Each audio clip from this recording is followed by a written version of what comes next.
জানায় দিলেন ওয়ালা ইউবদিনা জিনাতাহুন্না, খবরদার খবরদার, তোমার মুখ খারাপ কোনো পুরুষের দেখতে পাই, তোমার শরীরটা অঙ্গ প্রত্যঙ্গটা যেন কোনো আপনার কিনা পুরুষ দেখতে না পায়। অতএব তুমি সাবধান থাকবে, হুঁশিয়ার থাকবে, তোমার গ্রামের লোক তোমাকে যেন অত্যাচার না করে নাই, স্পষ্ট না করে নাই, না হলে তুমি ও দুনিয়ার মুসলমানেরা, ওরে আমার মায়েরা, ওরে আমার খালারা, ওরে আমার বেটিরা, না হলে তুমি আপনার কিনা খারাপ মহিলার ভেতরে হয়ে যাইবে। তোমার পেট থেকে নবী জন্মগ্রহণ করেছে, তোমার পেট থেকে বড় বড় আউলিয়া জন্মগ্রহণ করেছে, তোমার পেট থেকে বড় বড় মুহাদ্দিস, তোমার লজ্জাস্থান থেকে বড় বড় উলামা জন্মগ্রহণ করেছে।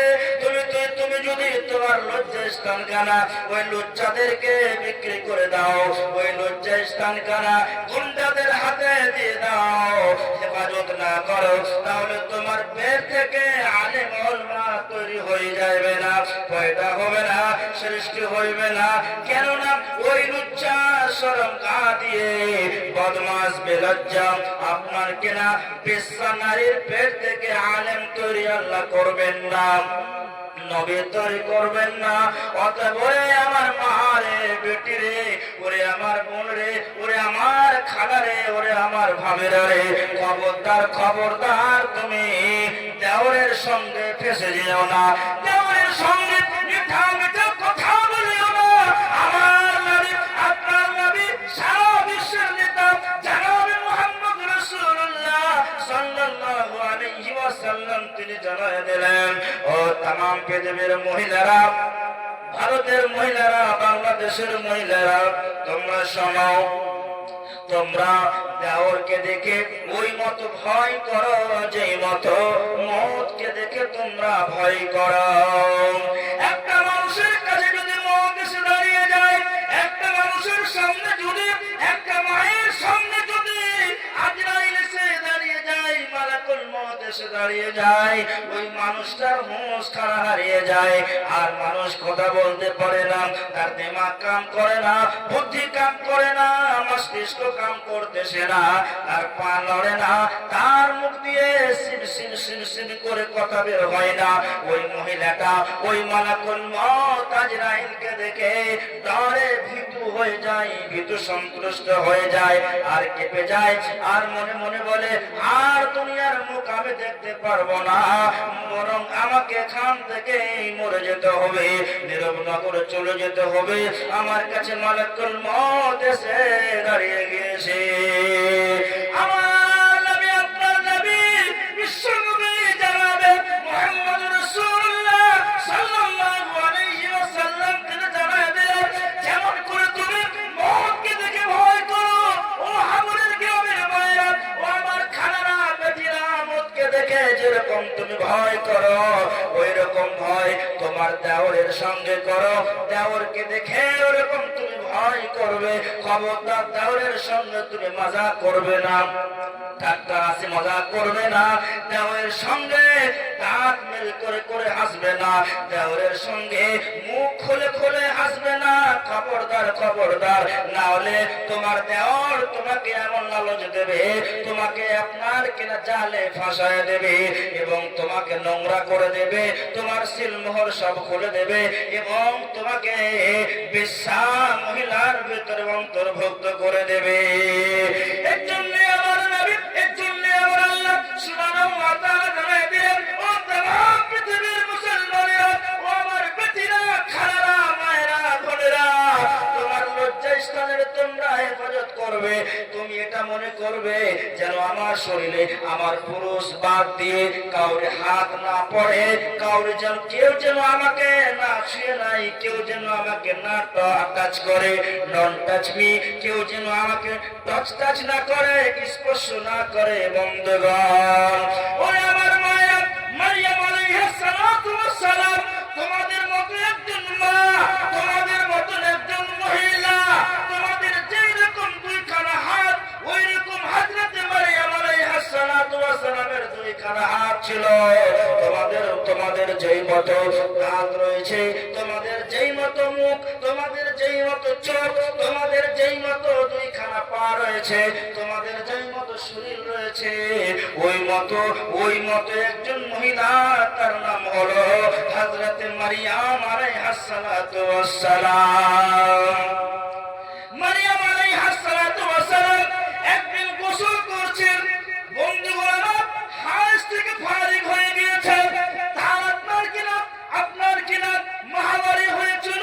মহামারী হওয়ার পরে বন্ধুগণ, মাসিক হয়ে যাওয়ার পরে পবিত্র হওয়ার জন্য টাইম শেষ হয়ে গিয়েছে। তারপরে পবিত্র হবে।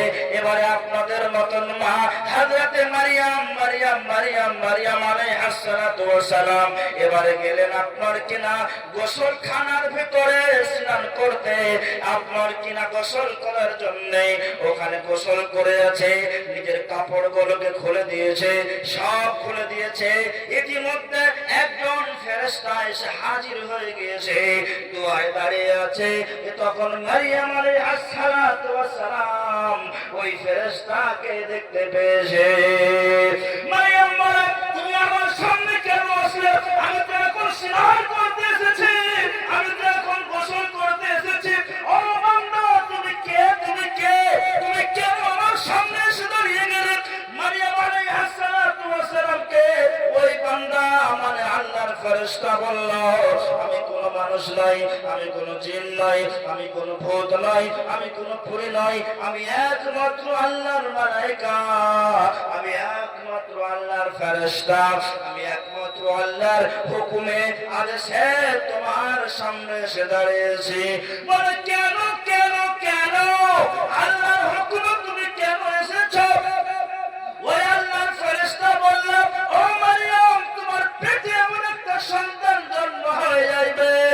ওই সন্তানটা তোমার পেটে আসবে, 10 মাস থাকবে, 9 মাস থাকবে, আবার তোমার পেট থেকে সন্তানটা ভূমিষ্ঠ হবে। মারিয়াম চিন্তা করতে লাগলো, তা কেমন করে হতে পারে? আমার তো বিয়ে হয়নি, আমার তো স্বামী নাই, কেউ নাই, তবে আমাকে কোনো স্পর্শ করেনি পুরুষে, আমাকে কোনো বেটা ছেড়াই ছয়নি, তবে আমার পেটে কেমন করে বাচ্চা আসবে?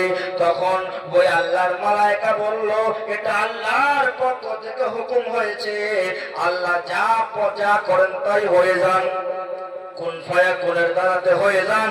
অতএব ও মারিয়াম, তোমাকে একটি সন্তানের মুখ দেখতে হয়ে যাইবে।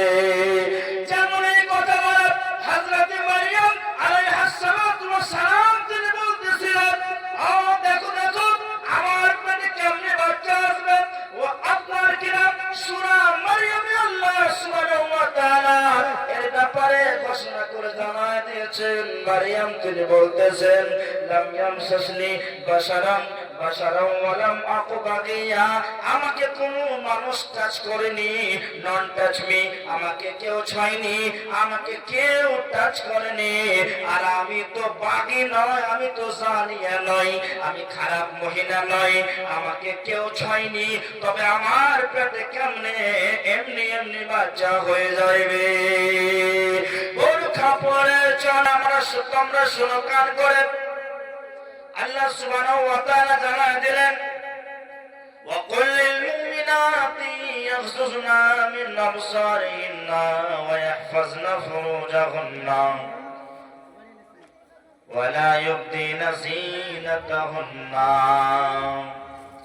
আমার মায়েরা বোনেরা, আল্লাহ জানায় দিলেন, হে নবী, বিশ্ব নবী জনাবে মুহাম্মদ রাসূলুল্লাহ সাল্লাল্লাহু আলাইহি ওয়াসাল্লাম, ওই সমস্ত মুমিনা মেয়েদেরকে শোনায় দাও, ওই সমস্ত নারীদেরকে শোনায় দাও যারা আল্লাহ রাব্বুল আলামিনকে এক বলে স্বীকার করেছে, আখির নবীকে আখিরি পয়গম্বর বলে মেনে নিয়েছে, ওই সমস্ত মুমিনা মেয়েদেরকে তুমি শোনায় দাও। ইয়াগযুযনা মিন আবসারিহিন্না, ও তামাম পৃথিবীর মহিলারা, যখন তোমরা রাস্তা দিয়ে চলবে কিংবা বাড়িতে থাকবে কিংবা তুমি আর কোথায় যাইবে, তখন তোমরা তোমার চেহারাটা, তোমার চোখমণ্ডলটা, তোমার চোখটা নামদিকে করে চলবে। খবরদার, তুমি অন্য পুরুষের দিকে চোখ দিয়ে দেখবে না, অন্য পুরুষকে দেখবে না, জি ভরে দেখবে না। রাস্তা দিয়ে যখন তুমি চলবে তখন তুমি নম্রতা ভদ্রতা বজায় রেখে চলবে। তোমার চোখটা নাম দিকে, ওই তোমার আপনার কেনা পায়ের সামনে রাস্তাটা দেখবে, আর পেল পেল পেল পেল করে তুমি তোমার মঞ্জিল মাকসুদের দিকে যাইবে। খবরদার খবরদার, তুমি কোন পুরুষের দিকে খারাপ নজর তাকায় দেখবে না। وقل للمؤمنات يغضضن من أبصارهن ويحفظن فروجهن। তারপরে আমার আল্লাহ সুবহানাহু ওয়া তাআলা জানায় দিলেন ويحفظن فروجهن, তোমরা তোমার শরম গায়ের ইজ্জতের লজ্জা স্থানের হেফাজত করবে। খবরদার খবরদার, তোমার লজ্জা স্থান খানা তোমার শরম গা লজ্জাদেরকে দিয়ে খারাপ করে দিও না। ওই লজ্জা ওই বদমাশদেরকে দিয়ে তুমি তোমার শরম গাটা বেকার করে দিও না, বেকার করে দিও না, বিক্রি করে দিও না, বেচে দিও না। খবরদার, তোমার শরম গাটার তুমি হেফাজত করবে, জগিয়ে রাখবে। যখন তোমার বিবাহ হয়ে যাবে, ওই স্বামী তোমার শরম গাটা ইউজ করবে, তোমার লজ্জা স্থানটা ইউজ করবে। বাকি পৃথিবীর বুকে পৃথিবীর কোন পুরুষ দেখতে না পাই, পৃথিবীর বুকে পৃথিবীর কোন পুরুষ না তোমার শরম গাটা ইউজ না করে নাই, ইস্তেমাল না করে নাই, তোমার মোহর না খুলে দেয়। এর জন্য আমার আল্লাহ সুবহানাহু ওয়া তাআলা মা বোনদেরকে জানায় দিলেন, ও দুনিয়ার মুসলমানেরা, ও দুনিয়ার মেয়েরা, দুনিয়ার নারীরা, খবরদার খবরদার, তোমরা তোমার শরম গাটা বিক্রি করে দেবে না। খবরদার, তোমরা তোমার শরীর অঙ্গ প্রত্যঙ্গ তোমরা হেফাজত করবে। নবী আলাইহিস সালাতু ওয়াস সালাম তিনিও বলেছেন, আমার আল্লাহ সুবহানাহু ওয়া তাআলা কম্পারমেন্টেশন আয়াতের পরে আয়াত নাযিল করে तमाम পৃথিবীর মুসলমানদেরকে জানায় দেন।